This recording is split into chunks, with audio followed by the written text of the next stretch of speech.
बिस्मिल्लाहिर्रहमानिर्रहीम। अस्सलाम वालेकुम class 9। I hope all of you are fine और अपनी स्टडीज़ पर बहुत ज़्यादा फोकस कर रहे होंगे।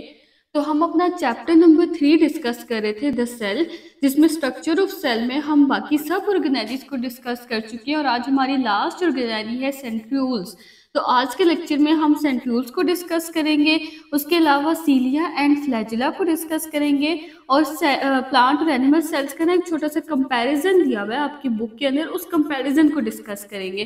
तो सेंट्रियोल्स जो है ना वो एक बैरल शेप यानी एक सिलेंड्रिकल शेप ऑर्गेनेलीज होती है, बिल्कुल ऐसे ना सिलेंडर जैसा इनका शेप होती है, सिलेंडर टाइप। जैसे ये एक सिलेंड्रिकल शेप है ना, ये जो है मार्कर जो आपको नजर आ रहा है ये भी एक सिलेंड्रिकल शेप है, क्योंकि ये सेंट्रियोल्स जो है वो माइक्रोट्यूब्यूल्स से बने हुए होते हैं। तो हमने पढ़ा है ना कि माइक्रोट्यूब्यूल्स जो है वो बिल्कुल एक ट्यूब की तरह होते हैं और वो ट्यूब जो है वो होलो ट्यूब है, यानी आप समझे कि ये इस तरह की ट्यूब होती है जो कि अंदर से क्या होती है, खाली होती है।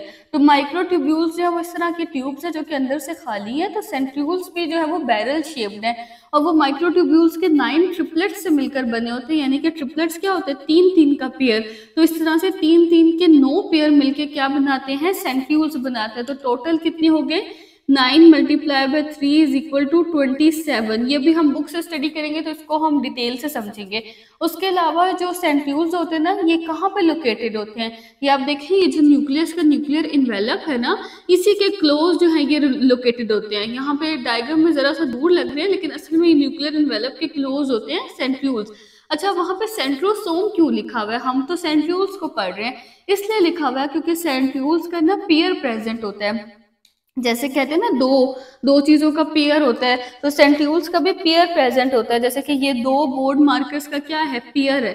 तो सेंट्रियोल्स भी जो है वो पेयर की फॉर्म में होते हैं और वो पेयर इस तरह पड़ा होता है एक दूसरे के ऊपर राइट एंगल पे, यानी कि यूं 90 डिग्री के एंगल पे ना एक दूसरे के ऊपर पड़ा होता है। जैसे ये जो है ना, ये 90 का एंगल है। तो इस तरह से ये दो सेंट्रियोल्स पड़े हुए होते हैं सेल के अंदर, एक सेंट्रियोल इस तरह और एक सेंट्रियोल इस तरह से, एक दूसरे के साथ 90 के एंगल पे, राइट एंगल पे।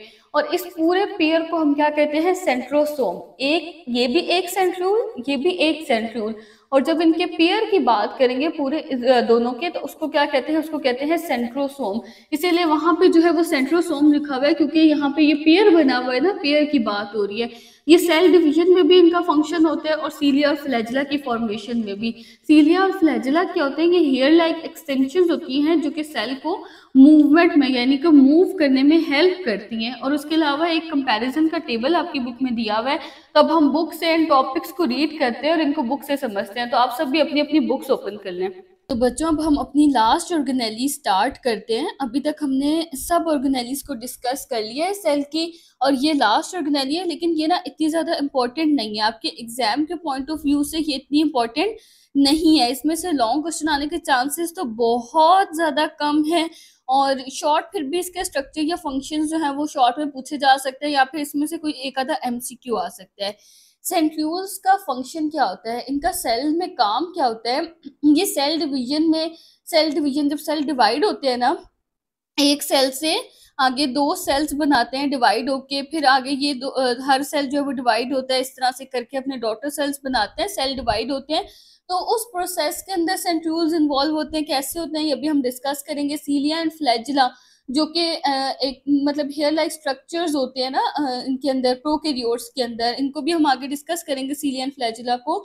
तो ये सीलिया एंड फ्लैजिला की फॉर्मेशन में, उनके बनने में भी इन्वॉल्व होते हैं। तो सेंट्रियोल और उसके अलावा जो साइटोस्केलेटन था जिसमें हमने माइक्रोट्यूब्यूल्स को पढ़ा था, ये उनकी ऑर्गेनाइजेशन में भी इन्वॉल्व होते हैं।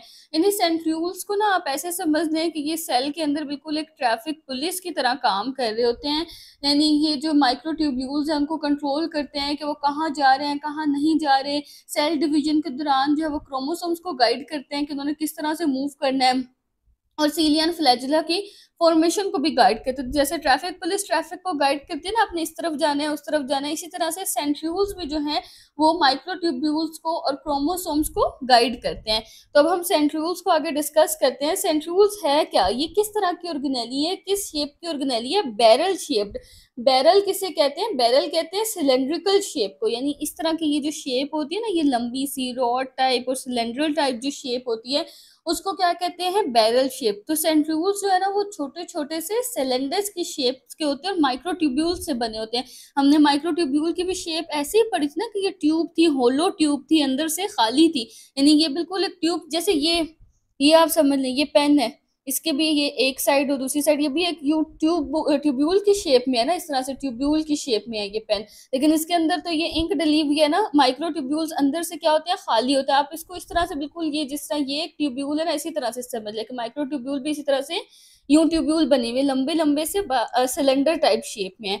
तो ये जो सेंट्रियोल्स होते हैं ना, ये माइक्रो ट्यूब्यूल्स से मिलकर बने होते हैं। तो इनकी शेप कैसी होती है, बैरल शेप, यानी छोटे छोटे से सिलेंडर्स की शेप में होते हैं।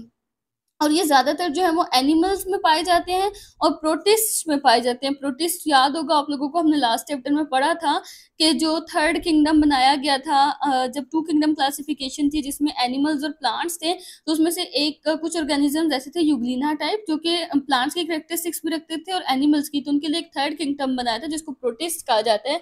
तो ये जो सेंट्रियोल्स है ना, ये एनिमल्स में पाए जाते हैं और ज्यादातर प्रोटिस्ट में पाए जाते हैं, लेकिन ये प्रोकैरियोट्स में एब्सेंट होते हैं। प्रोकैरियोट्स ऐसे ऑर्गेनिज्म जिनके अंदर प्रॉपर न्यूक्लियस नहीं होता और जो मेम्ब्रेन बाउंडेड ऑर्गेनेलीज होती हैं वो भी एब्सेंट होती हैं। तो ये सेंट्रियोल्स जो है, अब ये कहाँ किस किस में पाए जाते हैं, सिर्फ एनिमल्स में होते हैं और ज्यादातर प्रोटिस्ट में होते हैं। प्रोकैरियोट्स में और हायर प्लांट्स में, यानी कि मैच्योर प्लांट्स जो हाई लेवल के प्लांट्स होते हैं उनके अंदर नहीं होते, और फंजाई के अंदर भी ये नहीं होते। तो ये बात आपने याद रखनी है कि ये जो है सेंट्रियोल्स वो प्रेजेंट कहाँ कहाँ होते हैं। अच्छा, अब हमारी बॉडी के अंदर सेंट्रियोल्स का ना एक पेयर होता है। पेयर क्या होता है, दो चीजें, जैसे आपके जूते हैं वो एक पेयर है ना, दो शूज होते हैं, एक तो नहीं ना होता, दो जूते होते हैं एक साथ, तो उसको क्या कहते हैं, पेयर कहते हैं। ये मेरी दो फिंगर्स एक साथ है तो ये फिंगर्स का क्या है, पेयर है। तो ये सेंट्रियोल्स भी जो है वो पेयर की फॉर्म में होते हैं, जिसमें दोनों सेंट्रियोल्स एक दूसरे के साथ क्या होते हैं, राइट एंगल पे। राइट एंगल कौन सा एंगल होता है, 90 डिग्री का एंगल, यानी कि एक सेंट्रियोल अगर ऐसे है तो दूसरा इसके ऊपर 90 डिग्री के एंगल पे होगा। तो इस तरह से ये एक दूसरे के साथ पड़ा होता है, ये पेयर 90 डिग्री के एंगल पे एक दूसरे के ऊपर होता है, यानी राइट एंगल पे बिल्कुल। ये जो है ना, ऐसे मेरी एक ये फिंगर और दूसरी फिंगर इसके ऊपर ऐसे आ जाए। अब मैं सॉरी, ये पेन दिखाती हूँ मैं आपको। ये पेन इसके ऊपर यूं आ गया ना स्ट्रेट, इस फिंगर के ऊपर, ये फिंगर के ऊपर यूं पेन स्ट्रेट पड़ा हुआ है, तो हम कहेंगे कि ये जो पेन है ना, ये इसके ऊपर राइट एंगल में है। तो ये जो राइट एंगल होता है, कौन सा एंगल होता है, 90 डिग्री का ये जो एंगल होता है, इसको हम क्या कहते हैं, राइट एंगल। तो सेंट्रियोल्स का पेयर होता है, दो सेंट्रियोल्स होते हैं और वो एक दूसरे के साथ कैसे पड़े हुए होते हैं, राइट एंगल में पड़े होते हैं। और एनिमल सेल के अंदर इस पेयर को हम क्या कहते हैं, सेंट्रोसोम कहते हैं। यानी कि जब ये एक है ना सेंट्रियोल, तो एक है तो सेंट्रियोल है, लेकिन इसके ऊपर दूसरा सेंट्रियोल यूं आ गया, राइट एंगल में पड़ा हुआ है, 90 डिग्री के एंगल में इसके ऊपर पड़ा हुआ है।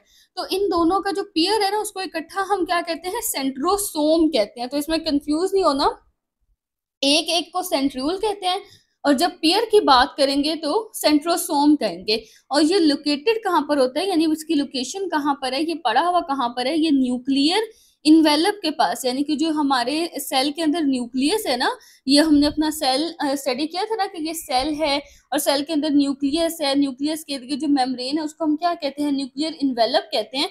तो न्यूक्लियर इन्वेलप के पास ये जो है ना सेंट्रियोल्स ये पड़े हुए होते हैं, सही है। उसके बाद ये है किस तरह से हर सेंट्रियोल जो है वो माइक्रोट्यूब्यूल्स के 9 ट्रिपलेट्स से मिलकर बना है।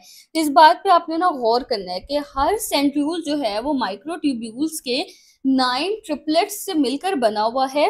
ट्रिपलेट्स का मतलब क्या होता है, तीन। ट्रिपलेट्स क्या होता है, तीन। एक होता है तो सिंगल होता है ना, दो होते हैं तो डबल, और तीन है तो क्या वर्ड यूज हो रहा है, ट्रिपलेट्स का। तो हर सेंट्रियोल जो है, माइक्रोट्यूब्यूल्स हमने डिस्कस कर लिया ना साइटोस्केलेटन के अंदर की ट्यूब्यूल की शेप के होते हैं, हमने उसका पूरा फंक्शन वहां पे डिटेल से डिस्कस किया हुआ है।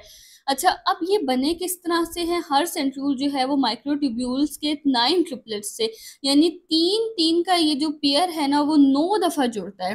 तीन तीन माइक्रोट्यूब्यूल्स का पेयर इस तरह करके 9 टाइम्स जुड़ेगा तो एक सेंट्रियोल बनेगा। यानी एक सेंट्रियोल के अंदर कितने माइक्रोट्यूब्यूल्स बने इस तरह से, 9 मल्टीप्लाई बाय 3, 27 माइक्रोट्यूब्यूल्स बनते हैं। और माइक्रोट्यूब्यूल्स किससे मिलकर बनने होते हैं, मैंने आपको बताया था वहां पे कि जो साइटोस्केलेटन है वो सब प्रोटीन से मिलकर बने हैं। उसमें माइक्रोट्यूब्यूल्स से, माइक्रोफिलामेंट्स से, इंटरमीडिएट फिलामेंट्स से, तीनों जो थे वो डिफरेंट टाइप के प्रोटीन से मिलकर बने हुए थे। तो जो माइक्रोट्यूब्यूल्स हैं वो ट्यूब्यूलिन प्रोटीन से मिलकर बनते हैं। ये यहाँ पे डायग्राम में देखते हैं, देखेंगे तीन तीन माइक्रोट्यूब्यूल्स के ट्रिपलेट्स जो है वो जुड़ा हुआ है। ये एक, ये दो, ये तीन माइक्रोट्यूब्यूल्स जुड़े, उनका ट्रिपलेट जुड़ा है। ये भी एक, दो, तीन माइक्रोट्यूब्यूल्स का ट्रिपलेट्स है। ये भी एक, दो, तीन माइक्रोट्यूब्यूल का ट्रिपलेट्स है। ये तीनों जो है वो डिफरेंट कलर्स से यहाँ पे बुक में शो किए हुए ताकि कंफ्यूजन ना हो। अब इस तरह से ये तीन तीन माइक्रोट्यूब्यूल्स के 9 ट्रिपलेट्स होते हैं जो जुड़ते हैं और एक सेंट्रियूल बनाते हैं। और हमारे सेल के अंदर जो है वो सेंट्रियूल्स का क्या प्रेजेंट होता है, पेयर प्रेजेंट होता है, यानी दो सेंट्रियूल्स एक दूसरे के ऊपर यूं राइट एंगल में 90 के एंगल में पड़े हुए होते हैं, जिसको क्या कहते हैं, इस पेयर को हम क्या कहते हैं, सेंट्रोसोम कहते हैं। इस एक को सेंट्रियूल कहते हैं, इस एक को भी सेंट्रियूल कहते हैं, यानी सिंगल है तो सेंट्रियूल, और जब दोनों पेयर की बात होगी तो क्या कहते हैं, सेंट्रोसोम। अच्छा, अब यहाँ से ना अगर आपके पास एमसीक्यूज में क्वेश्चन आता है कि माइक्रोट्यूब्यूल्स के कितने ट्रिपलेट्स से सेंट्रियूल बनते हैं, तब तो आपने 9 पर टिक करना है कि 9 ट्रिपलेट्स यूज होते हैं। लेकिन अगर आपके पास ये एमसीक्यू इस तरह से आ जाए कि टोटल कितने माइक्रोट्यूब्यूल्स होते हैं सेंट्रियूल्स के अंदर, तब आपने क्या आंसर लिखना, तब आपने 9 नहीं लिखना, क्योंकि टोटल माइक्रोट्यूब्यूल्स 9 नहीं है। 9 तो ट्रिपलेट्स जो है ना, इसका मतलब 9 मल्टीप्लाई बाय 3, टोटल माइक्रोट्यूब्यूल्स कितने हुए, 27। ये पॉइंट आपको यहाँ तक क्लियर हुए। यहाँ से आप गिन भी सकते हैं टोटल कितने बनेंगे, 27, क्योंकि तीन तीन जो है माइक्रोट्यूब्यूल्स वो 9 टाइम जुड़े हैं, तो कितने हुए टोटल, 9 मल्टीप्लाई बाय 3, 27। अब यहाँ पे सेंट्रियूल्स का आपके पास साइड से व्यू भी दिखाया हुआ है कि यूं देखे ना, ये इसका साइड व्यू है कि साइड से किस तरह से नजर आता है। और ओवरहेड व्यू यानी ऊपर से देखोगे, ये इसका ओवरहेड व्यू है कि आप ऊपर से देखेंगे तो आपको ये किस तरह से नजर आता है। तो सेंट्रियूल्स का भी यहाँ पे साइड व्यू भी शो किया हुआ है और ओवरहेड व्यू भी शो किया हुआ है। और इसके डायग्राम इतनी जरूरी नहीं है, क्योंकि जब ये लॉन्ग में ही नहीं आता, तो वैसे तो अगर आप भी जाए क्वेश्चन तो इसकी डायग्राम मुश्किल नहीं है, ये आप बना लेंगे। अब यहाँ तक तो हमने इसकी शेप पढ़ ली किस तरह की है और किन किन सेल्स में प्रेजेंट है, ये भी पढ़ लिया, और इसका स्ट्रक्चर किस तरह से है ये भी पढ़ लिया। अब आगे हम इसके क्या पढ़ेंगे, फंक्शंस पढ़ेंगे कि इसके फंक्शंस क्या क्या हैं। तो सबसे पहला इसका जो फंक्शन है ना, वो किस में होता है, सेल डिवीजन में ये इन्वॉल्व होता है। सेल डिवीजन यानी कि जो सेल्स डिवाइड होते हैं और एक सेल से दो सेल्स, दो डॉटर सेल्स बनते हैं, यानी ये जो सेल है ना, जब ये डिवाइड होता है और अपने जैसे दो और सेल्स बनाता है, तो इसको हम इसके डॉटर सेल्स कहते हैं। तो सेल डिवीजन में क्या होता है, जो सेंट्रियूल्स का पेयर होता है ना, यानी जो पेयर है, जो दो सेंट्रियूल्स का पेयर था, वो सबसे पहले डुप्लीकेट हो जाता है, यानी अपना डुप्लीकेट, अपनी कॉपी बना देता है। जैसे दो सेंट्रियूल्स का ये जो पेयर था ना, एक और पेयर बन जाता है। तो सेल डिवीजन के दौरान सेल के अंदर दो पेयर हो जाते हैं सेंट्रियूल्स के। पहले नॉर्मली तो एक पेयर होता है ना, लेकिन जब सेल डिवाइड होना शुरू होता है, सेल डिवीजन के दौरान सेंट्रियूल जो है वो डुप्लीकेट हो जाता है, यानी अपनी कॉपी बना देता है, और फिर इस तरह से दो पेयर्स बन जाते हैं सेंट्रियूल्स के। अब ये जो दो पेयर्स होते हैं ना, यानी जो न्यू पेयर्स बन चुके हैं, दो पेयर्स, वो सेल के ऑपोजिट पोल्स पर, पोल क्या होते हैं, किनारे, दोनों ऑपोजिट किनारों पर जो है वो मूव करके चले जाते हैं। ये मैं अभी आपको डायग्राम से भी शो करूंगी, आपने टेंशन नहीं लेनी। देखिए, जो दो पेयर्स होते हैं ना, वो क्या करते हैं, वो सेल के ऑपोजिट यानी कि मुख्तलिफ किनारों पर, यानी एक पोल ये है ना, तो दूसरा पोल, इसका ऑपोजिट पोल ये है, इसके मुखालिफ जो दूसरी साइड पे पोल ये है, तो एक जो है वो इस तरफ चला जाएगा पेयर, और एक पेयर जो है वो इस तरफ चला जाएगा। तभी तो जब सेल आपस में जब डिवाइड हो जाएगा, दरमियान में जब लाइन आ जाती है, सेल डिवाइड हो जाते हैं, तो दोनों सेल्स के पास एक एक पेयर आ जाएगा सेंट्रियूल का, जो एक सेल के अंदर होता है ना, नॉर्मली एक सेल के अंदर एक पेयर होता है सेंट्रियूल का, तो इस तरह से दोनों सेल्स के पास एक एक पेयर आ जाएगा। अब ये क्या बनाते हैं सेंट्रियूल्स, ये बनाते हैं स्पिंडल फाइबर। क्या बनाते हैं, स्पिंडल फाइबर। जो हमने माइटोटिक स्पिंडल पढ़ी थी ना क्रोमोसोम्स के डिवीजन के दौरान, ये वही स्पिंडल फाइबर है। यही स्पिंडल फाइबर माइटोटिक स्पिंडल भी कहलाती है। तो ये क्या बनाते हैं, स्पिंडल फाइबर बनाते हैं, जो कि आगे किस चीज के लिए भी रिस्पॉन्सिबल होती है, किस चीज के लिए जिम्मेदार होती है, क्रोमोसोम की सेपरेशन के लिए भी। सेल डिवीजन के दौरान क्रोमोसोम्स भी तो सेपरेट होते हैं ना, वो भी तो इक्वली डिवाइड होते हैं दोनों सेल्स में। और हमने ये पढ़ा था कि न्यूक्लियस के दौरान, न्यूक्लियस पढ़ते हुए, कि जब क्रोमैटिन होता है, जो कि एक थ्रेड लाइक स्ट्रक्चर होता है, यूं पड़ा होता है सेल के अंदर, और जब सेल ने डिवाइड होना होता है तो वो किस में कन्वर्ट हो जाता है, वो कंडेंस होते हैं और एक प्रॉपर क्रोमोसोम की शेप में आ जाता है। फिर ये क्रोमोसोम्स भी जो है वो आपस में क्या हो जाते हैं, सेपरेट हो जाते हैं, जो कि स्पिंडल फाइबर की हेल्प से होते हैं। और वो स्पिंडल फाइबर कौन फॉर्म करते हैं, वो यही फॉर्म कर रहे होते हैं सेंट्रियूल्स। ये अभी हम इसको डायग्राम से देखते हैं। अच्छा, अब ये आपकी बुक के ना सेल डिवीजन वाले चैप्टर की डायग्राम है, जिसमें ये देखें, ये क्या प्रेजेंट है, सेंट्रोसोम प्रेजेंट है ना, यानी सेंट्रियूल्स का पेयर है, ये एक, सेंट्रियोल है, और ये दूसरा उसके ऊपर राइट एंगल पे पड़ा हुआ है। ये इस तरह से पड़े हुए हैं, एक ये पड़ा हुआ है और दूसरा उसके साथ राइट एंगल पे ये पड़ा हुआ है। तो ये इस तरह से जो है वो दो सेंट्रियोल्स पड़े हुए हैं, और इसके पेयर को हम क्या कहते हैं, सेंट्रोसोम कहते हैं। और कहाँ पे पड़े हुए हैं, न्यूक्लियस की, ये जो न्यूक्लियर इन्वेलप है, न्यूक्लियस की जो मेम्ब्रेन है उसके पास, न्यूक्लियर इन्वेलप के पास। अब क्या होता है कि जब सेल डिवाइड होता है, हमने देखा जब सेल डिवाइड होना शुरू होता है तो ये क्या हो जाता है, डुप्लीकेट, यानी अपनी कॉपी बना देते हैं। तो ये देखें, और वो कॉपी जो है वो ऑपोजिट पोल्स की तरफ चली जाती है, एक सेल के एक किनारे पे चली जाती है तो दूसरी सेल के दूसरे किनारे पे।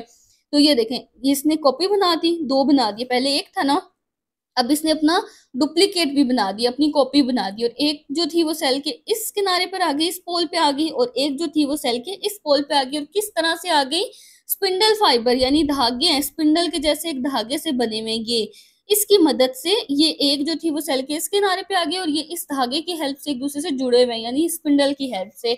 और फिर बाद में ये जो क्रोमोसोम थे, ये जो क्रोमेटिन पहले धागा सा था जो कि सेल के अंदर बिखरा हुआ पड़ा था, और जब सेल डिवाइड होना शुरू होता है तो ये क्रोमेटिन भी किस में कन्वर्ट हो जाता है, क्रोमोसोम में कंडेंस होता है ना, ये जो है वो शेप में आ जाता है और क्रोमोसोम में कन्वर्ट हो जाता है। आमतौर पे ये भी सेल में जो है वो क्रोमेटिन की फॉर्म में पड़ा होता है, यानी थ्रेड लाइक, बिखरा बिखरा। लेकिन जब जो है सेल डिवीजन होनी होती है तो ये क्रोमेटिन भी किस में कन्वर्ट हो जाता है, क्रोमोसोम में, यानी एक प्रॉपर शेप में आ जाता है। अब इसी स्पिंडल के ऊपर, ये हमने पढ़ा ना, ये स्पिंडल जो है वो क्रोमोसोम को भी करती है सेल डिवीजन में हेल्प सेपरेट करने में। अब क्या हुआ कि ये जो सबसे पहले ये सेंट्रोसोम जो थे वो डबल हो गए, उन्होंने अपनी डुप्लीकेट बना लिया, क्रोमेटिन जो था वो क्रोमोसोम में कन्वर्ट हो गया, सेंट्रोसोम्स जो थे वो दोनों ऑपोजिट पोल पे चले गए, और उनके दरमियान में क्या बन गए, स्पिंडल बन गए। अब क्या होगा, ये जो क्रोमोसोम है ना, ये भी इस स्पिंडल के ऊपर क्या होने लग जाएंगे, इस स्पिंडल के ऊपर अटैच होना शुरू हो जाएंगे, और बाद में फिर इन क्रोमोसोम के भी थ्रेड्स एक दूसरे से सेपरेट हो जाएंगे, यानी और फिर इसके बाद इनके दरमियान में एक लाइन बन जाएगी ना। तो हाफ क्रोमोसोम इस तरफ चले गए, हाफ क्रोमोसोम इस तरफ चले गए, और एक सेंट्रियोल का पेयर जो था वो इधर आ गया, और एक सेंट्रियोल का पेयर इधर आ गया। आई होप आप लोगों को डायग्राम की हेल्प से ये कॉन्सेप्ट समझ आ गया होगा। आगे बताया हुआ है कि सेल्स जो हैं जिनके अंदर सीलिया और फ्लैजिला होता है, सीलिया या फ्लैजिला होता है। सीलिया और फ्लैजिला हमारे नेक्स्ट पेज पे ना एक बॉक्स भी दिया हुआ है, उसमें भी हम इसको स्टडी करेंगे। ये जो है ना वो थ्रेड लाइक प्रोजेक्शंस होती हैं, यानी बिल्कुल हेयर लाइक, धागे की तरह या बाल की तरह की प्रोजेक्शंस होती हैं, जो कि प्रोकैरियोटिक सेल्स में होती हैं। सीलिया जो है वो शॉर्ट लेंथ के होते हैं, छोटे छोटे होते हैं, बहुत सारे होते हैं, यानी एक सेल है ना उसके ऊपर बहुत सारे ये सीलिया, न्यूमरस, बहुत सारे बने होंगे छोटे छोटे से। और जो फ्लैजिला होते हैं ना वो एक ही होता है, यानी ऐसे होते हैं एक ही होगा या एक से ज्यादा होंगे, लेकिन थोड़ा सा ये लंबा होता है। और ये दोनों जो है वो सेल के मूवमेंट में इन्वॉल्व होते हैं, मतलब सेल को ना मूवमेंट में या मूव करने में हेल्प करते हैं। सीलिया जो है वो सेल के अंदर फ्लूइड के मूवमेंट में हेल्प करता है, फ्लैजिला जो है वो पूरे सेल को मूव करने में हेल्प करता है, यानी उसकी जब हमारी टांगे होती है ना जो हमें मूवमेंट में हेल्प करती है, तो इस तरह से सेल में ये सीलिया और फ्लैजिला होते हैं जो मूवमेंट में हेल्प करते हैं। तो ऐसे सेल्स जिनके अंदर सीलिया और फ्लैजिला प्रेजेंट होता है, उनके अंदर क्या होते हैं, सेंट्रियूल जो है वो सेल मेम्ब्रेन के पास होता है। अभी हमने देखा ना कि नॉर्मली एनिमल सेल में सेंट्रियूल कहाँ पे होता है, उनके न्यूक्लियर इन्वेलप के पास होता है, लेकिन जिन सेल्स के अंदर सीलिया और फ्लैजिला होते हैं उनके अंदर सेंट्रियूल कहाँ प्रेजेंट होते हैं, सेल मेम्ब्रेन के पास। यानी ये जो सेल की मेम्ब्रेन होती है ना, ये सेल मेम्ब्रेन, इसके पास सेंट्रियूल्स प्रेजेंट होते हैं। और जो सेंट्रियूल्स इस तरह से सेल मेम्ब्रेन के पास प्रेजेंट होते हैं ना, उनको कहते हैं बेसल बॉडीज। सही है, बेसल बॉडीज भी सेंट्रियूल्स ही है, इसमें आपने कंफ्यूज नहीं होना कि ये कोई नया नाम आ गया, ये भी हैं सेंट्रियूल्स ही, लेकिन ये ऐसे सेंट्रियूल्स हैं जो कि सेल मेम्ब्रेन के पास जुड़े हुए होते हैं। और ये बेसल बॉडीज ही जो होती हैं वो सीलिया और फ्लैजिला को बनाने में हेल्प करती हैं, उनकी फॉर्मेशन में, उनको बनाने में इन्वॉल्व होती हैं। कौन इन्वॉल्व होती है सीलिया और फ्लैजिला की फॉर्मेशन में, उनको बनाने में? Basal bodies. बेसल बॉडीज भी सेंट्रियूल्स ही हैं जो कि सेल मेम्ब्रेन के पास लोकेटेड है। इसका मतलब जो सीलिया और फ्लैजिला है ना, उनके बनने में माइक्रोट्यूब्यूल्स इन्वॉल्व हुए ना, क्योंकि सेंट्रियूल्स किससे जुड़कर बने हुए? माइक्रोट्यूब्यूल्स से। तो सीलिया और फ्लैजिला भी किससे बने होंगे? अगर हम इनडायरेक्टली देखें तो वो माइक्रोट्यूब्यूल्स से ही बने हुए हैं, सीलिया और फ्लैजिला भी। अब यहाँ पे हमारी जो ऑर्गेनेलीज हैं वो सब कंप्लीट हो गई हैं, यानी जितनी ऑर्गेनेलीज भी हमारी बुक में डिस्कस की हुई थी वो सब हमने पढ़ ली हैं। तो मैंने आपके लिए कुछ इंपॉर्टेंट पॉइंट्स लिखे हैं जो आप भी अपने पास इस तरह से नोट डाउन कर लें, ताकि अगर एमसीक्यूज में कोई भी क्वेश्चन आए तो आप लोगों को कंफ्यूजन ना हो। क्योंकि अक्सर बच्चे कंफ्यूज हो जाते हैं ना कि डबल मेम्ब्रेन बाउंडेड ऑर्गेनेलीज कौन सी हैं, सिंगल मेम्ब्रेन बाउंडेड ऑर्गेनेलीज कौन सी हैं, और मेम्ब्रेन लेस ऑर्गेनेलीज कौन सी हैं।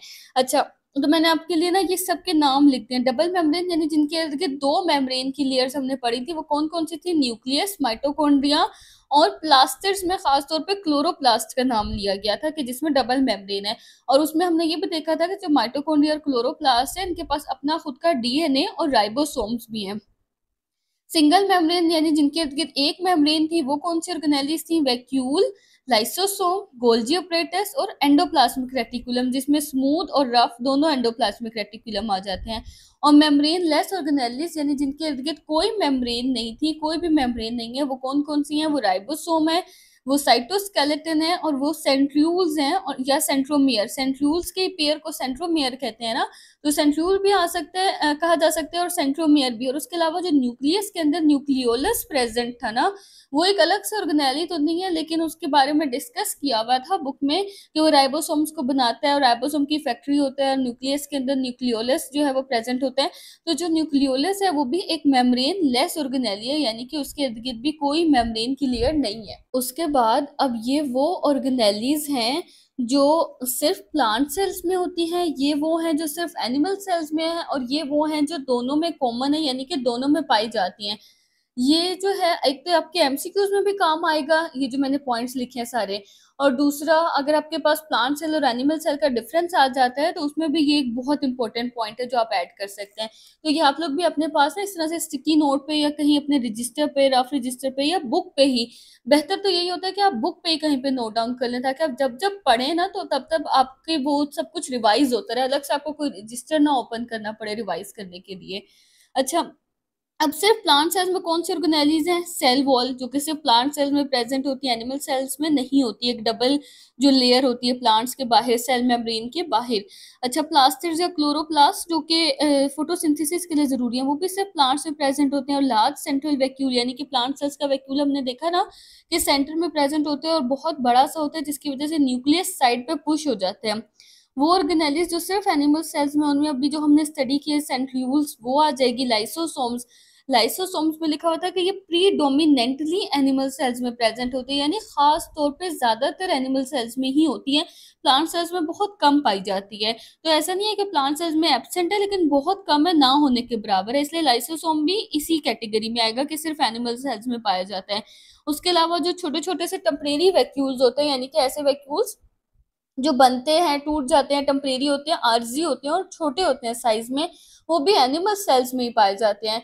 अब जो ऑर्गेनेलिस दोनों में कॉमन है उसमें क्या है? Plasma membrane. सेल वॉल तो सिर्फ प्लांट्स में थी ना, लेकिन जो प्लाज्मा मेम्ब्रेन है, जो सेल वॉल के अंदर एक कवरिंग होती है, वो प्लांट में भी होती है, एनिमल्स में भी होती है।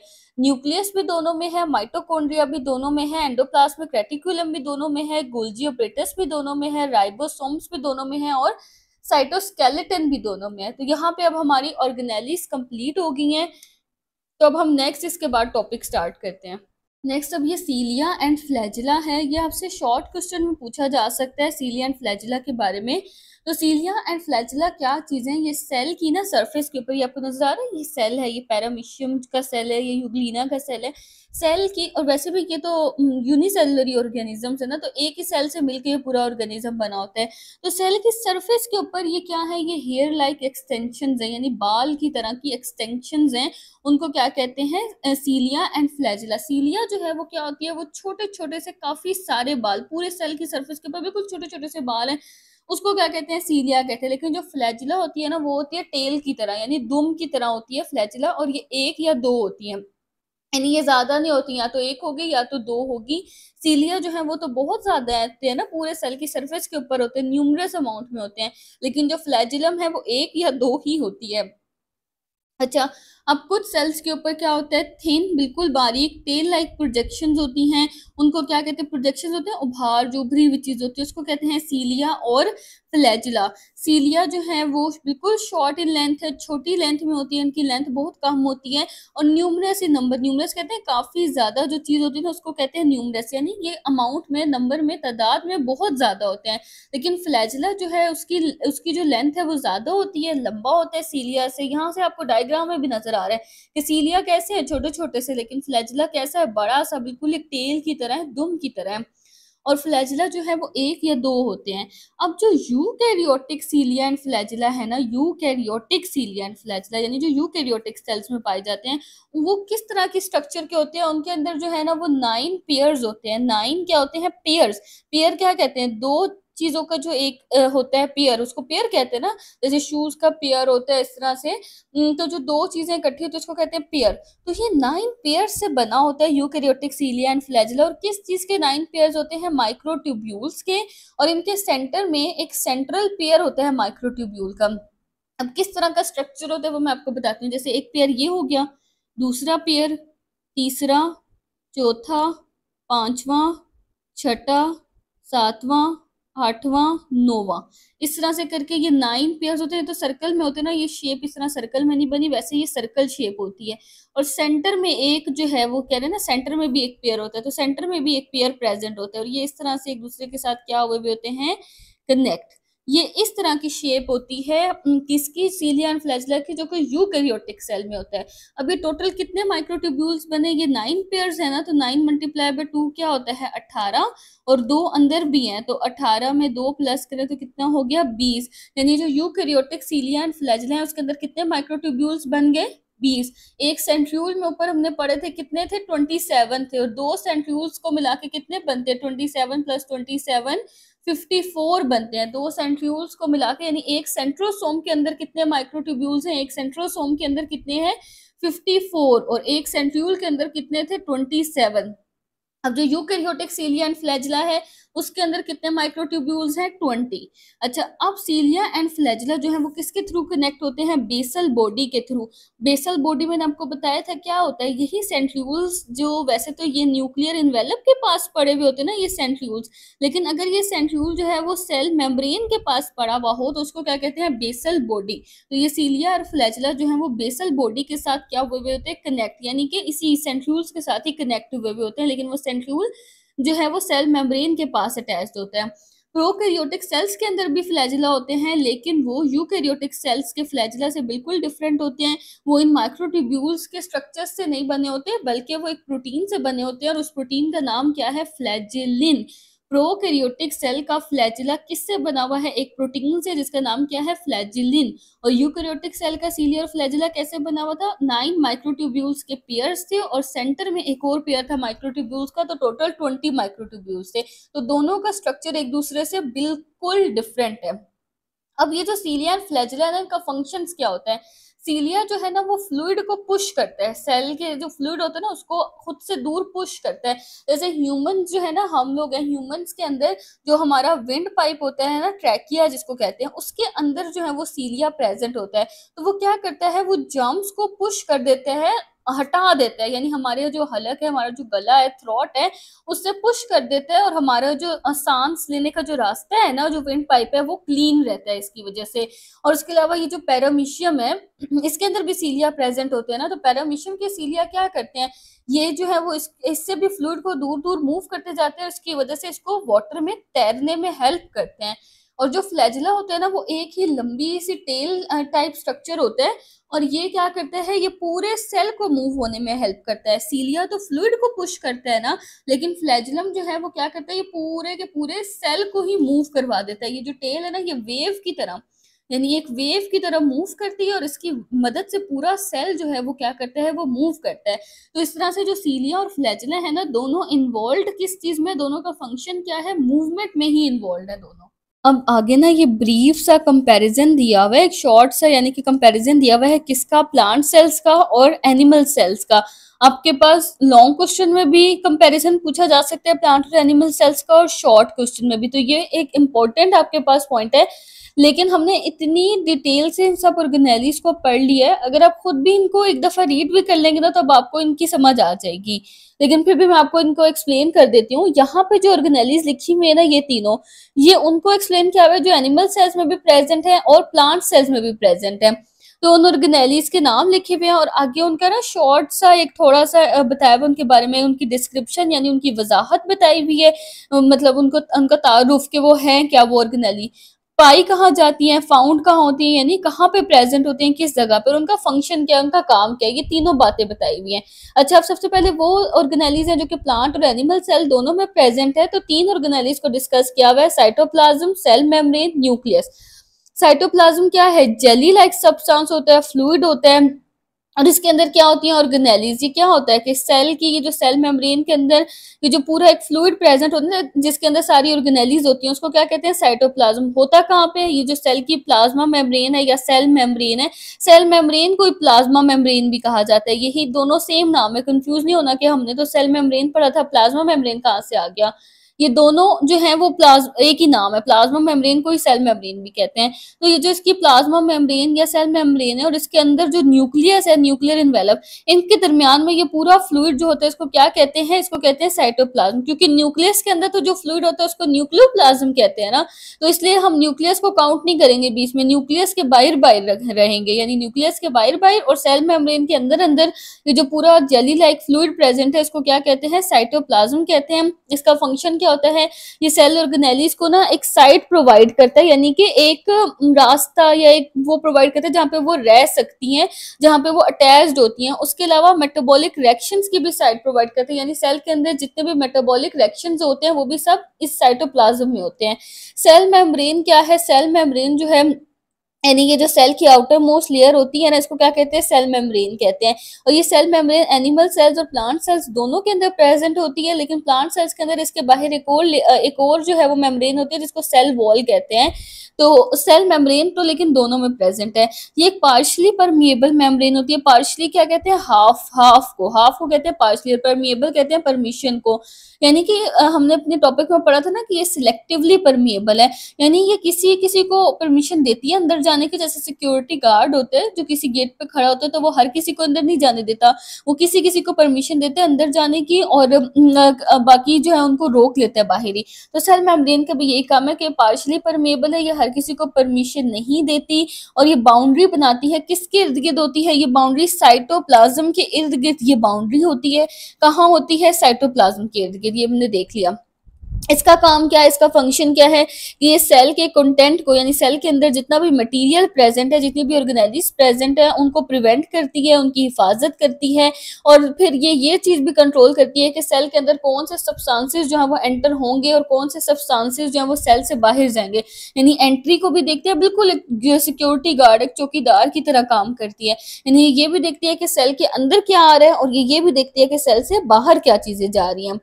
उसके बाद न्यूक्लियस है जो कि एनिमल सेल्स और प्लांट सेल्स दोनों में प्रेजेंट होते हैं। न्यूक्लियस कैसी सी ऑर्गेनेली है, स्फेरिकल या ओवल शेप में है, जैसे अंडे की शेप होती है ना, ओवल सी शेप, इस तरह की इसकी शेप है। और इसके अंदर क्या होता है, इसके अंदर डीएनए होता है जो कि एक हेरिडिटरी मटेरियल है, यानी पेरेंट्स से उनके ऑफस्प्रिंग के अंदर जो भी चीजें ट्रांसफर होती हैं वो किसके थ्रू होती है, डीएनए के थ्रू। तो ये जो डीएनए है, हेरिडिटरी मटेरियल, ये कहाँ पे प्रेजेंट है, ये न्यूक्लियस में प्रेजेंट होता है। अब न्यूक्लियस कहाँ पे पाया जाता है, एनिमल सेल्स के अंदर। तो न्यूक्लियस जो है वो सेल के सेंटर में होता है, यानी एक एनिमल सेल है और उसके सेंटर में जो है वो न्यूक्लियस प्रेजेंट होता है। लेकिन जो एक प्लांट सेल होता है ना, इस तरह से करके हमारे पास एक प्लांट सेल बना होता है, उसके अंदर क्या होता है, एक लार्ज सेंट्रल वैक्यूल प्रेजेंट होता है, यानी उसके अंदर जो वैक्यूल होता है वो सेंटर में प्रेजेंट होता है और बहुत बड़ा सा होता है, जिसकी वजह से न्यूक्लियस जो है वो थोड़ा सा साइड पे पुश हो जाता है। तो एनिमल सेल्स के अंदर न्यूक्लियस सेंटर में होता है, लेकिन प्लांट सेल्स के अंदर कहाँ पे होता है, साइड पे होता है। न्यूक्लियस का काम क्या है, न्यूक्लियस तो सेल का ब्रेन है ना, यानी जो भी एक्टिविटीज हो रही है सेल के अंदर, ये उसका कंट्रोल सेंटर है। उन सब एक्टिविटीज को कौन कंट्रोल करता है, न्यूक्लियस कंट्रोल करता है। तो ये सेल डिवीजन को भी कंट्रोल करता है, यानी वो प्रोसेस जिसमें सेल जो है वो डिवाइड होते हैं, एक सेल से डिफरेंट सेल्स बनते हैं, क्योंकि इसके अंदर तो हेरिडिटरी मटेरियल है, डीएनए इसी के अंदर प्रेजेंट है। उसके अलावा सेल की जितनी भी एक्टिविटीज हैं, जो भी सेल काम कर रहे हैं, उन सबको भी कौन कंट्रोल करता है, न्यूक्लियस। ये सेल का ब्रेन होता है और सेल का कंट्रोल सेंटर भी इसे कहते हैं। अब ये तीन जो है वो ऐसी ऑर्गेनेलीज हैं जो सिर्फ और सिर्फ प्लांट सेल्स में पाई जाती हैं, यानी कि ये एनिमल सेल्स में नहीं है, सिर्फ प्लांट सेल्स में प्रेजेंट है। अब ये कौन कौन सी है, पहली है सेल वॉल। सेल वॉल क्या होती है कि यानी कि ये जो सेल मेम्ब्रेन है ना या प्लाज्मा मेम्ब्रेन है, इसके बाहर प्लांट सेल्स के अंदर एक और जो है वो वॉल प्रेजेंट होती है, जिसको क्या कहते हैं, जिसको कहते हैं सेल वॉल। अच्छा, अब क्या बताया हुआ है कि सेल वॉल एक टफ है, टफ लेयर है, यानी कि बहुत हार्ड है। सेल मेम्ब्रेन फ्लेक्सिबल है, लेकिन सेल वॉल क्या है, टफ है। अच्छा, और उसके बाद ये नॉन लिविंग है, यानी कि लिविंग नहीं है। सेल मेम्ब्रेन तो लिविंग है ना, इसके अंदर वो हमने मुझे एक मॉडल पढ़ा है, इसके पैटर्न चेंज होते रहते हैं, इसका एक लिविंग टाइप स्ट्रक्चर होता है। तो सेल मेम्ब्रेन तो लिविंग है, लेकिन सेल वॉल क्या है, नॉन लिविंग है। और ये बिल्कुल एक आउटर मोस्ट लेयर होती है प्लांट सेल्स की। एनिमल सेल्स की आउटर मोस्ट लेयर क्या होगी, सेल मेम्ब्रेन या प्लाज्मा मेम्ब्रेन। लेकिन प्लांट सेल्स की आउटर मोस्ट लेयर क्या होगी, सेल वॉल, क्योंकि उनकी सेल मेम्ब्रेन अंदर रह जाएगी और उसके बाहर एक और लेयर बन जाती है जिसे कहते हैं सेल वॉल। अब ये बनी हुई किससे होती है, सेल्यूलोज से, जो कि एक पॉलीसेक्राइड है, एक शुगर है। अच्छा, मतलब शुगर के मॉलिक्यूल्स होते हैं ना, वो जुड़ते हैं, पॉलीसेक्राइड बनता है, और पॉलीसेक्राइड का जो मॉलिक्यूल है वो क्या होता है, सेल्यूलोज। ये पाई कहाँ पे जाती है, प्लांट सेल्स के आउटसाइड, यानी प्लांट सेल की जो सबसे बाहर वाली लेयर है वो क्या होती है, वो सेल वॉल होती है। इसका फंक्शन क्या है, क्योंकि ये हार्ड है, ये टफ है, ये प्लांट सेल्स को जो है वो सपोर्ट देती है, उनको जो है वो सहारा देती है, उनको बचाती है, मतलब उनकी हिफाजत करती है। उसके अलावा वाटर और सॉल्ट्स को जो है वो पास करवाती है। जो सेल मेम्ब्रेन थी ना, जो कि प्लांट्स और एनिमल सेल्स दोनों में है, वो पार्शली परमिएबल है, यानी वो जो है वो किसी को जाने देती है और किसी को नहीं जाने देती। लेकिन ये जो सेल वॉल है ना, ये फ्रीली परमिएबल है, ये हर तरह के वाटर और सॉल्ट्स को जो है वो आराम से पास होने देती है अपने अंदर से। उसके बाद लार्ज वैक्यूल जो है वो सिर्फ प्लांट सेल्स में प्रेजेंट होते हैं। एनिमल सेल्स के अंदर तो छोटे छोटे काफी सारे वैक्यूल्स होते हैं। प्लांट सेल्स के अंदर एक ही बड़ा सा वैक्यूल होता है, जो भी हमने देखा, और जिसकी वजह से जो न्यूक्लियस है वो साइड पे पुश हो जाता है। तो वैक्यूल क्या चीज है, एक फ्लूइड फील्ड स्पेस होती है, यानी फ्लूइड से, इसको मैं ऐसे आपको समझाया था जब हमने वैक्यूल को डिस्कस किया था, कि ये इस तरह होती है जैसे एक पानी का भरा हुआ गुब्बारा होता है ना, ये इस तरह से, यानी ये भी एक सैक होते हैं, ये थैले या बैग होते हैं जो कि फ्लूइड से फिल्ड होते हैं, और इनके इर्द गिर्द क्या होती है, एक मेम्ब्रेन। जैसे बैलून भी तो इर्द गिर्द एक मेम्ब्रेन है और अंदर पूरा पानी भरा हुआ है, तो ये भी इसी तरह से होती है कि अंदर पूरा फ्लूइड भरा हुआ है और इर्द गिर्द क्या होती है, इसके एक मेम्ब्रेन होती है। होता कहाँ पे है, प्लांट सेल्स के अंदर जो है वो साइटोप्लाज्म के अंदर, यानी कि ये जो सेल का साइटोप्लाज्म है ना, जो जेली लाइक मटेरियल है सेल मेम्ब्रेन के अंदर पूरा का पूरा, उसके अंदर प्रेजेंट होती है प्लांट सेल्स में ये। अच्छा, और फंक्शन इसका क्या है कि ये इसके अंदर जो है वो सॉल्ट होता है, वाटर होता है, ये जो फ्लूइड इसके अंदर भरा होता है ना, वो क्या होता है, वो सॉल्ट होता है, वाटर होता है, और वो वेस्ट भी होता है, वैसे तो वेस्ट मटीरियल्स भी होते हैं। और ये प्लांट सेल को क्या रखती है, टर्गेट रखती है, यानी कि उसको एक भरी भरी से एक स्ट्रक्चर दे देती है, उसको प्रेशर दे देती है, जिसकी वजह से उसकी शेप क्या रहती है, मेंटेन रहती है। उसके बाद क्लोरोप्लास्ट है, एक ऐसी ऑर्गेनेली जिसके अंदर एक पिगमेंट होता है, और उस पिगमेंट को क्या कहते हैं, क्लोरोफिल। और ये पिगमेंट जो है वो ग्रीन कलर का होता है, और ये जो है क्लोरोप्लास्ट, इसकी वजह से ये प्लांट्स के उस जगहों पे प्रेजेंट होते हैं जहाँ पे ग्रीन कलर होता है, जैसे कि लीव्स वगैरह। और ये करते हैं, ये कहाँ पे होते हैं, ये साइटोप्लाज्म के अंदर होते हैं, प्लांट सेल्स के अंदर। ये जो इनका जेली लाइक मटेरियल है साइटोप्लाज्म, उसके अंदर प्रेजेंट होते हैं।